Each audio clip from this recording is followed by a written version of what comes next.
Hello students, आप सभी का हमारे YouTube channel home study bye Govind sir पर स्वागत है।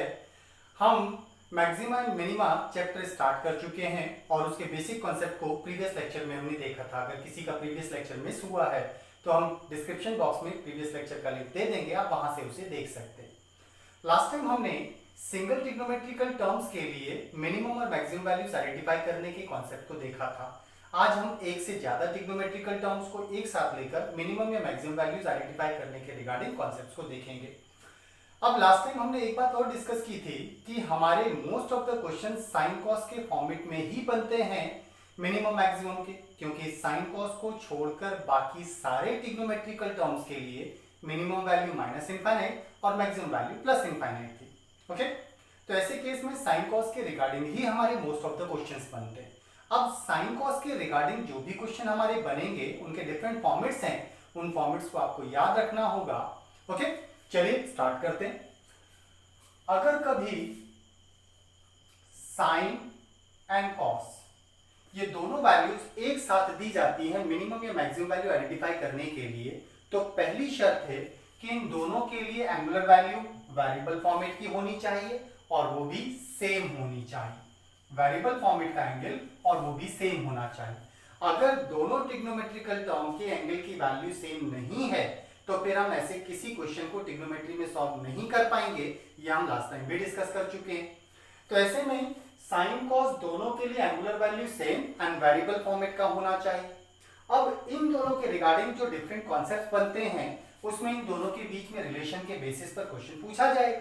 अब वो रिलेशन क्या हो सकता है? प्लस माइनस हो सकता है, मल्टीप्लाई हो सकता है, बट डिवाइड की रिगार्डिंग क्वेश्चन नहीं पूछा जाएगा। बट डिवाइड के रिगार्डिंग क्वेश्चन नहीं पूछा जाएगा। क्लियर? क्यों? क्योंकि साइन और कॉस के डिवाइड का मतलब tan या cot हो जाता है विद द सेम एंगल, इसलिए डिवाइड के लिए कोई क्वेश्चन नहीं बनता। साइन कॉस के एडिशन, सब्सट्रैक्शन एंड मल्टीप्लिकेशन के रिगार्डिंग क्वेश्चन बनता है। साइन कॉस के एक साथ आने पर with the same angular value और वो भी वेरिएबल फॉर्मेट का एंगल होना चाहिए, तब इन दोनों के रिगार्डिंग पहला कॉन्सेप्ट लेते हैं एडिशन सब्सट्रैक्शन। हम बात कर रहे हैं एडिशन की, इसी के अंदर सब्सट्रैक्शन को इंक्लूड कर लें।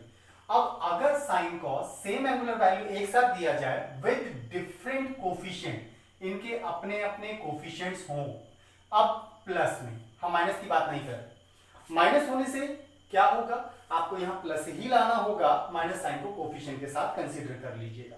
क्लियर? तो अगर साइन कॉस एक साथ with the same angular value but with different coefficient plus में दिया जाता है तो ये हमारा एक स्पेसिफिक फॉर्मेट है। इसके लिए कॉन्सेप्ट को आपको याद ही रखना होगा। क्लियर?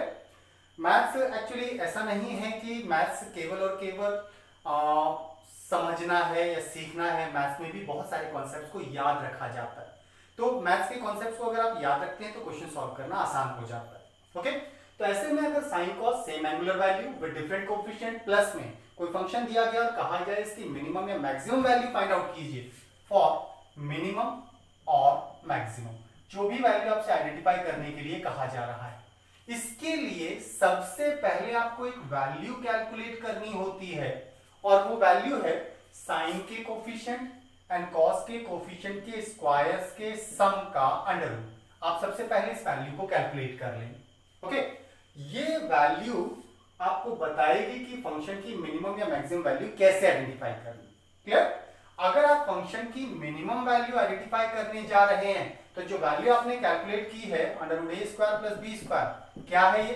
साइन के कोफिशिएंट का स्क्वायर, कॉस के कोफिशिएंट के स्क्वायर के सम का अंडर रूट। आप इसका माइनस साइन के साथ वैल्यू यूटिलाइज कीजिए, मींस इसके आगे माइनस का साइन लगा दीजिए तो फंक्शन की मिनिमम वैल्यू हो जाती।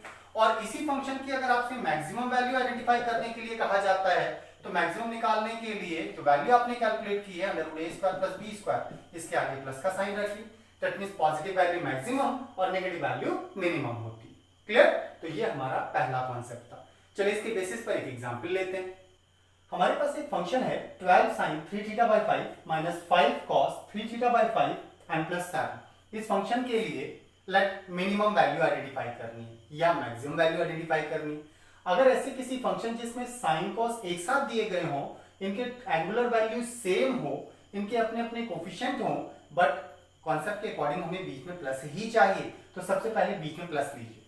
तो बीच में प्लस अगर आप लाना चाहें तो जो साइन यहाँ दिया गया है उसको कोफिशिएंट के साथ यूज कर लीजिए।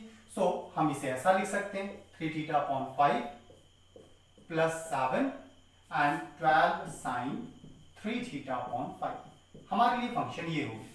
दैट मीन्स माइनस के साइन को कोफिशिएंट के साथ रखिए और बीच में माइनस प्लस का साइन ही लेके आए। अब हमारा जो कॉन्सेप्ट है वो है a sin theta plus b cos theta. इसका मतलब हमारा फंक्शन यही रहेगा। दैट इज इसके लिए हम मिनिमम मैक्सिमम निकाल सकते हैं। लास्ट टाइम हमने डिस्कस किया था कि हम ट्रिग्नोमेट्रिकल टर्म्स के लिए ही मिनिमम मैक्सिमम फाइंड आउट करते हैं। कॉन्सेप्ट ये जो कांस्टेंट टर्म्स हैं इनको एज इट इज यूज किया जाता है।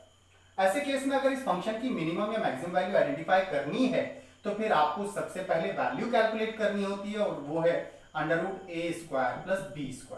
ओके, तो फॉर मिनिमम और मैक्सिमम आपको सबसे पहले ये वैल्यू कैलकुलेट करनी। a² प्लस b² के अंडर रूट की वैल्यू के लिए साइन का कोफिशिएंट हमारे लिए a, cos का कोफिशिएंट b हो जाएगा। तो साइन का कोफिशिएंट हमें दे रखा है 12² प्लस cos का coefficient -5² under root. That is 12² is 144, 5² 25, 144 plus 25 169, तो that is 169 under root. That means 13 हो जाएगा। क्लियर? माइनस का स्क्वायर करेंगे प्लस हो जाएगा। दैट्स व्हाई 25 एंड 144 प्लस किया 169, square root is 13। That means a² plus b² के अंडर रूट की वैल्यू 13 हो जाती है। अब अगर फंक्शन की आपको मिनिमम वैल्यू आइडेंटिफाई करनी है तो जो वैल्यू आपने कैलकुलेट की है √a² प्लस b², ये नेगेटिव होगा, इसके आगे माइनस का साइन लगाइए। लेकिन फंक्शन के साथ एक कांस्टेंट वैल्यू 7 दे रखी है तो 7 को एज इट इज यूज करेंगे। क्लियर? इस फंक्शन की वैल्यू हमारे पास आई है 13 minus sine and plus 7, -13 and plus 7 that is -6। It means इस फंक्शन की मिनिमम वैल्यू -6 हो जाएगी। अगर इसी फंक्शन की हम मैक्सिमम वैल्यू कैलकुलेट करें तो मैक्सिमम वैल्यू जो वैल्यू आपने कैलकुलेट की √a² प्लस b², इसके आगे पॉजिटिव साइन रखिए एंड प्लस में 7 आपको फंक्शन में दे रखा है वो एज इट इज यूज होगा। कांस्टेंट टर्म को एज इट इज यूज करना होता है। ऐसे केस में √a² प्लस b² की वैल्यू हमारे पास आई है 13 and plus 7 that would B 20। That means इस फंक्शन की मिनिमम वैल्यू हो जाएगी -6 एंड मैक्सिमम वैल्यू होगी 20। Clear students? नेक्स्ट फॉर्म में लेते हैं। अगर sine cos same angular value एक साथ दिए जाए लेकिन इस बार अगर दोनों को स्क्वायर फॉर्मेट में कन्वर्ट कर दिया जाए और इनके बीच में प्लस का साइन ही रहे और आपसे कहा जाए कि ऐसे किसी फंक्शन की मिनिमम या मैक्सिमम वैल्यू आइडेंटिफाई करो, लेकिन sign square plus cos square ये तो एक आइडेंटिटी है और आइडेंटिटी की वैल्यू 1 है। ओके, हमसे अगर किसी ऐसे फंक्शन की मिनिमम या मैक्सिमम वैल्यू आइडेंटिफाई करने के लिए कहा जाता है जिसकी अपनी एक कांस्टेंट वैल्यू तो हम नहीं निकाल सकते। ओके, दैट मींस किसी भी आइडेंटिटी जिसकी अपनी एक कांस्टेंट वैल्यू है उसके लिए मिनिमम और मैक्सिमम वैल्यू आइडेंटिफाई नहीं किया जा सकता। Sign square plus cos square with the same angular value ये एक आइडेंटिटी है जिसकी अपनी एक वैल्यू होती है और वो भी यूनिट वैल्यू है, that is unique value, numerical value 1। सो ऐसे किसी फंक्शन की हम मिनिमम और मैक्सिमम वैल्यू आइडेंटिफाई नहीं कर पाएंगे। अब sign square plus cos square की मिनिमम और मैक्सिमम वैल्यू नहीं निकल सकती, लेकिन अगर आपसे कहा जाए कि sine square theta and cos square theta plus में ही, ओके, क्योंकि आइडेंटिटी प्लस की है, माइनस होने पर हमारी आइडेंटिटी नहीं बन रही, तो sine square theta cos square theta plus में अगर आपको दिए जाएं और इनके अपने अपने कोफिशिएंट सपोज 3 and 3 लेट, अब आपसे कहा जाए इस फंक्शन की मिनिमम या मैक्सिमम वैल्यू आइडेंटिफाई कीजिए तो क्या निकाली जा सकती है? एक्चुअली दोनों के पास सेम कोफिशिएंट होने की वजह से 3 को कॉमन ले सकते हैं, तो that would B sine square theta plus cos square theta और ये फिर से आइडेंटिटी बन गई है जिसकी वैल्यू 1 होती है। दैट मींस इस फंक्शन की भी मिनिमम और मैक्सिमम वैल्यू नहीं निकाली जा सकती। ओके, जब तक आइडेंटिटी का कॉन्सेप्ट बन रहा है, ऐसी आइडेंटिटी जिसकी अपनी एक यूनिक कांस्टेंट वैल्यू हो, ऐसे हम आइडेंटिटीज का मिनिमम और मैक्सिमम वैल्यू आइडेंटिफाई नहीं कर सकते। अब आइडेंटिटी बनने का रीजन ये है कि इनके कोफिशिएंट्स सेम थे। अगर कोफिशिएंट सेम ना हुए तो अगर इन दोनों के अपने अपने कोफिशिएंट अलग अलग हों तब मिनिमम मैक्सिमम वैल्यू कैसे आइडेंटिफाई करें? अगर हमारा function sine square theta plus cos square theta plus cos square theta, लेकिन इन दोनों के अपने अपने कोफिशिएंट्स हों और वो भी अलग अलग a and b, where a is not equal to b, a और b आपस में बराबर नहीं, ऐसे किसी फंक्शन की अगर मिनिमम या मैक्सिमम वैल्यू आइडेंटिफाई करने के लिए कहा जाए तो क्या है? तो ऐसे किसी भी फंक्शन की मिनिमम या मैक्सिमम वैल्यू आइडेंटिफाई करने के लिए डिपेंड करेगा कि a और b में से कौन बड़ा। तो इसके लिए फॉर मिनिमम एंड मैक्सिमम। आप इस फंक्शन की मिनिमम या मैक्सिमम वैल्यू अगर आइडेंटिफाई करने जा रहे हैं तो आपको सबसे पहले चेक करना होगा कि ए और बी में से कौन बड़ा। अगर ए बड़ा है बी से, लेट इन दोनों में से ए बड़ा, अगर ए बड़ा है तो फिर फंक्शन के लिए मैक्सिमम वैल्यू, जो बड़ी वैल्यू है वो मैक्सिमम हो जाएगी और जो छोटी वैल्यू है वो फंक्शन की मिनिमम वैल्यू हो जाएगी। क्लियर? लेकिन अगर ए छोटा हो गया बी से, ए इज लेस देन बी, तो ऐसे केस में फंक्शन की मैक्सिमम वैल्यू हो जाएगी, जो बड़ी वैल्यू है वो मैक्सिमम वैल्यू, तो that means B will be maximum value और मिनिमम वैल्यू हो जाएगी छोटी वाली A, that will be the minimum value. इसका मतलब अगर sin स्क्वायर और cos square with the same angular value plus में अगर कोई फंक्शन दिया गया है और इनके अपने अपने कोफिशिएंट्स हो, अलग अलग कोफिशिएंट हो, तो इन दोनों कोफिशिएंट में से जो वैल्यू बड़ी है वो मैक्सिमम और जो वैल्यू छोटी है वो मिनिमम हो जाती है। पूरे फंक्शन की मैक्सिमम एंड मिनिमम वैल्यूज ये हो जाएंगे। क्लियर? फॉर एग्जांपल फंक्शन है हमारे पास 13 sin square theta minus 14 cos square theta minus 15। इस फंक्शन की minimum and maximum values identify करें। अब साइन कॉस का फॉर्मेट इतने में है, इसलिए इसी फंक्शन की मिनिमम और मैक्सिमम वैल्यू आइडेंटिफाई करेंगे। Constant term as it is use किया जाता है। तो इनमें अगर हम देखें तो हमें बीच में प्लस चाहिए होता है। प्लस का मतलब कोफिशिएंट नेगेटिव हो जाएगा, दैट मींस इसे ऐसा लिखा जा सकता है 13 sin square theta and minus 15। अब 13 और माइनस 14 में से कौन बड़ा है? फॉर मिनिमम एंड मैक्सिमम हमें साइन स्क्वायर और कॉस स्क्वायर के कोफिशिएंट्स को कंपेयर करना होता है। तो साइन स्क्वायर का कोफिशिएंट 13 है और कॉस स्क्वायर का कोफिशिएंट माइनस 14 है, तो इनमें से बड़ा कौन है? नेगेटिव वैल्यू छोटी होती है, दैट मींस 13 बड़ा हो, 13 वैल्यू बड़ी। दैट्स व्हाई इस फंक्शन की मैक्सिमम वैल्यू, इन दोनों में से जो बड़ी वैल्यू है वो, और constant term minus 15 as it is use किया जाएगा, सो दैट वुड बी -2। तो इस फंक्शन की मैक्सिमम वैल्यू हो जाती है -2। इसी फंक्शन की अगर मिनिमम वैल्यू आइडेंटिफाई करनी है तो इन दोनों में से जो छोटी वैल्यू और मिनिमम वैल्यू होगी, तो -14 -15 constant term as it is use किया जाएगा, that is -29। It means function की मैक्सिमम वैल्यू -2 और मिनिमम वैल्यू -29 हो जाएगी। Clear friends? साइन कॉस के रिगार्डिंग अगला कॉन्सेप्ट लेते हैं। अगर sine cos same angular value plus में दिया गया, okay, sine cos same angular value plus में दिया गया, हमने अभी देखा था कि अगर इनकी एक्सपोनेंट सेम हो और वो भी 2 हो तो sine square plus cos square identity हो जाती है। लेकिन अगर एक्सपोनेंट सेम हो बट ग्रेटर देन 2 हो, let n, okay, greater than 2, अगर ऐसा कोई कॉन्सेप्ट दिया जाए तो फिर ऐसे किसी फंक्शन की मिनिमम या मैक्सिमम वैल्यू कैसे आइडेंटिफाई करेंगे? इसके लिए एक बाउंडेशन ये है कि जो भी एक्सपोनेंट आपको दिया जाए दैट शुड बी इवन, वो इवन होना चाहिए और नहीं चाहिए। जो भी एक्सपोनेंट आपको दिया जाए वो इवन होना चाहिए। Where 2n greater than 2 and equal to even, ये इवन होना चाहिए। अगर 2n एक इवन वैल्यू जो ग्रेटर देन 2 है, क्योंकि 2 होने पर तो फंक्शन हमारे किस में बदल जाएगा? एंटिटी में बदल जाएगा। Sign square plus cos square entity होती है जिसकी वैल्यू 1 होती है, इसलिए ऐसे किसी फंक्शन की मिनिमम मैक्सिमम वैल्यू नहीं निकाल पाएंगे। लेकिन अगर ये 2 से बड़ा 4, 6, 8, 10 इवन नंबर ग्रेटर देन 2 हो तो फिर वो एंटिटी नहीं रह जाती, तब ऐसे फंक्शन की मिनिमम मैक्सिमम वैल्यू आइडेंटिफाई की जा सकती है। अब यहाँ एक बाउंडेशन है, तब ऐसे केस में इनके कोफिशिएंट्स नहीं होने चाहिए। अगर कोफिशिएंट हो तो सेम होने चाहिए। क्लियर? कोफिशिएंट ना हो, अगर है तो वो सेम होना चाहिए। अब ऐसे किसी फंक्शन की अगर मिनिमम या मैक्सिमम वैल्यू आइडेंटिफाई करने के लिए कहा जाता है, मिनिमम या मैक्सिमम वैल्यू आइडेंटिफाई करने के लिए कहा जाता है, तो फिर आपको ऐसे फंक्शन की मिनिमम या मैक्सिमम वैल्यू आइडेंटिफाई करने के लिए इसके अंदर जो भी यहाँ एंगुलर वैल्यू दी गई, जो भी एंगुलर वैल्यू दी उसकी जगह पर 45 प्लेस कर दीजिए। ओके, एंगुलर वैल्यू जो भी आपको दी गई है उसकी जगह 45 प्लेस कर दीजिए एंड सॉल्व कर दीजिए। ठीक है, ये प्लेस करके सॉल्व कर देना। तो हमें पुट करना है थीटा इक्वल टू 45 और इसे सॉल्व कर देना।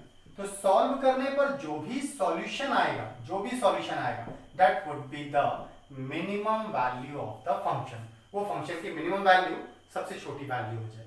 लेकिन अगर फंक्शन की हमसे मैक्सिमम वैल्यू आइडेंटिफाई करने के लिए कहा गया तो मैक्सिमम वैल्यू हमेशा 1 ही होगी, ये कभी चेंज नहीं। क्लियर? दैट मींस साइन और cos same angular value plus में विद सेम एक्सपोनेंट सेम होना चाहिए और इवन होना चाहिए ग्रेटर देन 2। तब ऐसे किसी फंक्शन की मिनिमम या मैक्सिमम वैल्यू में से मिनिमम वैल्यू आइडेंटिफाई करने के लिए जो भी यहाँ एंगुलर वैल्यू दी गई है उसकी जगह 45 प्लेस कर दीजिए। क्योंकि 45 डिग्री का ही वो एंगल है जिसमें साइन और कॉस की वैल्यू सेम होती है। अगर 45 के अलावा कोई भी प्लेस करेंगे तो एक वैल्यू बड़ी हो जाएगी और एक छोटी हो जाएगी। दैट मींस अगर हम 60 डिग्री लेते हैं तो 60 डिग्री पर अगर साइन की वैल्यू बड़ी होती है तो कॉस छोटा हो जाता है। दैट मींस ना तो मिनिमम निकलेगा ना मैक्सिमम निकलेगा। दैट्स व्हाई जो भी एंगुलर वैल्यू दी गई है उसकी जगह 45 प्लेस करके सॉल्व कर देना। इससे जो सॉल्यूशन आएगा वो फंक्शन की मिनिमम वैल्यू हो जाएगी। लेकिन अगर फंक्शन की मैक्सिमम वैल्यू पूछा जाता है तो मैक्सिमम वैल्यू इज ऑलवेज 1 होता है, ये कभी चेंज नहीं। क्लियर? फॉर एग्जांपल हमारे पास एक फंक्शन है sin to the power 6 sin 2 theta by 3 to the power 6 plus cos 2 theta by 3 to the power 6 minus 5। इस फंक्शन की minimum and maximum values identify करें। अगर sin cos की angular value same है plus में and exponent even है greater than 2 है तो ऐसे किसी भी फंक्शन की मैक्सिमम वैल्यू हमेशा 1 होती। दैट मींस इस पोर्शन की मैक्सिमम वैल्यू 1, लेकिन जो कांस्टेंट टर्म दिया गया वो एज इट इज यूज किया जाएगा। That means maximum value of the function will be -4। तो इस फंक्शन की मैक्सिमम वैल्यू -4 हो जाती है।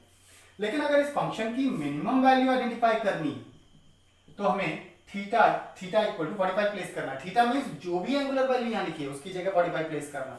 तो यहां लिखा हुआ है 2 थीटा बाई 3, इस पूरे की जगह पर 45 डिग्री प्लेस करके सॉल्व करें। हम थीटा की जगह प्लेस नहीं करेंगे क्योंकि अगर थीटा की जगह 45 प्लेस किया तो ये एंगुलर वैल्यू 45 नहीं रह जाएगी, और 45 नहीं है तो फिर फंक्शन की मिनिमम मैक्सिमम वैल्यू नहीं निकाली जा सकती है। एंगुलर वैल्यू 45 ही होना चाहिए। दैट्स व्हाई यहां जो भी एंगल लिखा है उसकी जगह 45 प्लेस कर। अब ऐसा करें तो sin 45 हो जाएगा, तो that is sin 45 to the power 6 and plus cos 2 theta by 3 की जगह 45 प्लेस करना है टू द पावर 6 एंड -5।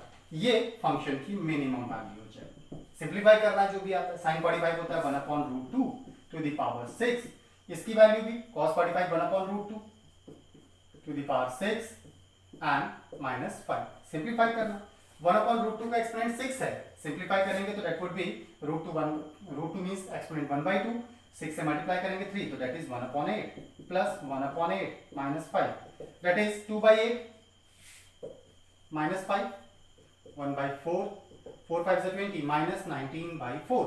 ये इस फंक्शन की मिनिमम वैल्यू हो जाती है -19/4। क्लियर?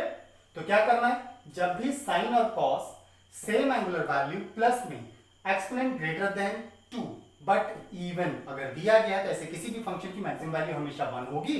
और मिनिमम वैल्यू आइडेंटिफाई करने के लिए जो भी एंगल यहां दिया गया उस एंगल की जगह पर 45 प्लेस करके सिंपलीफाई कर देना। ये फंक्शन की मिनिमम वैल्यू हो जाएगी। Clear students? साइन कॉस के रिगार्डिंग एडिशन सब्ट्रैक्शन का कॉन्सेप्ट अभी हमने देखा। अब हम इनटू की बात करते हैं। अगर साइन कॉस कभी इनटू में दिया जाए तो बाउंडेशन अभी भी सेम है कि एंगुलर वैल्यू सेम होना चाहिए। ओके, अगर साइन कॉस कभी सेम एंगुलर वैल्यू इनटू में दिया जाता है फॉर मिनिमम मैक्सिमम तो यहाँ एक और कंडीशन इनबिल्ट कर दी जाती है, दैट मींस इंक्लूड कर दी जाती है कि इन दोनों को ही एक्सपोनेंशियल फॉर्मेट में दिया जाता है। That means sin to the power theta sin theta to the power n cos theta to the power n into में दिया जाए। ऐसे किसी फंक्शन की अगर मिनिमम या मैक्सिमम वैल्यू आइडेंटिफाई करने के लिए कहा जाए जिसमें sin cos इनटू में with the same angular value, exponential format और एक्सपोनेंट भी सेम होना चाहिए, तब ऐसे किसी भी फंक्शन की मिनिमम वैल्यू और मैक्सिमम वैल्यू आइडेंटिफाई करने का तरीका फॉर मिनिमम एंड मैक्सिमम। तो ऐसे किसी फंक्शन की मिनिमम या मैक्सिमम वैल्यू जिसमें sin cos same angular value into में दिया गया हो, एक्सपोनेंशियल फॉर्मेट और एक्सपोनेंट सेम हो। यहां एक्सपोनेंट इवन है और ये मैटर नहीं करता, जबकि एडिशन में एक्सपोनेंट इवन ही होना चाहिए और नहीं होना चाहिए। क्लियर? और फॉर्मेट के एक्सपोनेंट की मिनिमम मैक्सिमम वैल्यू हम आइडेंटिफाई नहीं कर सकते। तो ऐसे में अगर sin cos इनटू में same angular value, exponential format, same exponent even या ऑड, इट डजंट मैटर, ऐसे किसी फंक्शन की मिनिमम या मैक्सिमम वैल्यू अगर आइडेंटिफाई करनी हो तो फिर इस फंक्शन की मैक्सिमम वैल्यू होती है 1/2 टू द पावर जो भी है एक्सपोनेंट दिया गया, दैट इज ये इस फंक्शन की मैक्सिमम वैल्यू होती है। क्लियर? जो भी एक्सपोनेंट दिया गया है उस एक्सपोनेंट को 1/2 2 के एक्सपोनेंट में प्लेस कर दीजिए, फंक्शन की मैक्सिमम वैल्यू हो जाए। लेकिन अगर इसी फंक्शन की मिनिमम वैल्यू आइडेंटिफाई करनी हो फॉर मिनिमम तो मिनिमम आइडेंटिफाई करना डायरेक्टली पॉसिबल नहीं है।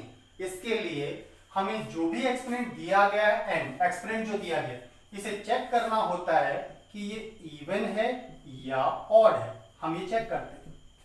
ओके, जो एक्सपोनेंट दिया गया है वो इवन है या ऑड है, इसे चेक करना होता है। अगर एक्सपोनेंट ऑड है तब तो फंक्शन की मिनिमम वैल्यू होगी 1/2 एक्सपोनेंट n, बट माइनस में। लेकिन अगर एक्सपोनेंट इवन है तब ऐसे केस में फंक्शन की मिनिमम वैल्यू हो जाएगी 0। तब ऐसे फंक्शन की मिनिमम वैल्यू 0 हो जाती। क्लियर? तो क्या करना है, अगर sine cos same angular value exponential format into में दिया जाए विद सेम एक्सपोनेंट इवन और इट डजंट मैटर, तो मैक्सिमम वैल्यू हमेशा 1/2n एक्सपोनेंट में जो भी दिया गया है वो n हो जाएगा। जबकि मिनिमम वैल्यू आइडेंटिफाई करने के लिए जो n एक्सपोनेंट दिया गया है उसे चेक करना होता है कि ये इवन है या ऑड है। अगर n ऑड है तो मिनिमम वैल्यू 1/2n, जो कि हमारी मैक्सिमम वैल्यू भी है, उसके आगे माइनस साइन लगा दीजिए, फंक्शन की मिनिमम वैल्यू हो जाएगी। लेकिन अगर n की वैल्यू एक्सपोनेंट की वैल्यू इवन आती है, n अगर इवन होता है तो मिनिमम वैल्यू 0 हो जाएगी function. Clear? 12 sin to the power 5 theta into cos to the power 5 theta minus 4, इस फंक्शन की minimum and maximum values identify करें। साइन कॉस इनटू में दिया गया, सेम एंगुलर वैल्यू और एक्सपोनेंट भी सेम है, दैट मींस ऐसे किसी भी फंक्शन की मैक्सिमम वैल्यू होती है 1/2 to the power exponent, exponent is 5, that is, और जो कांस्टेंट टर्म फंक्शन में दिए गए उन्हें एज इट इज यूज किया जाता है, तो 12 इनटू में and minus 4, that would be the maximum value of the function.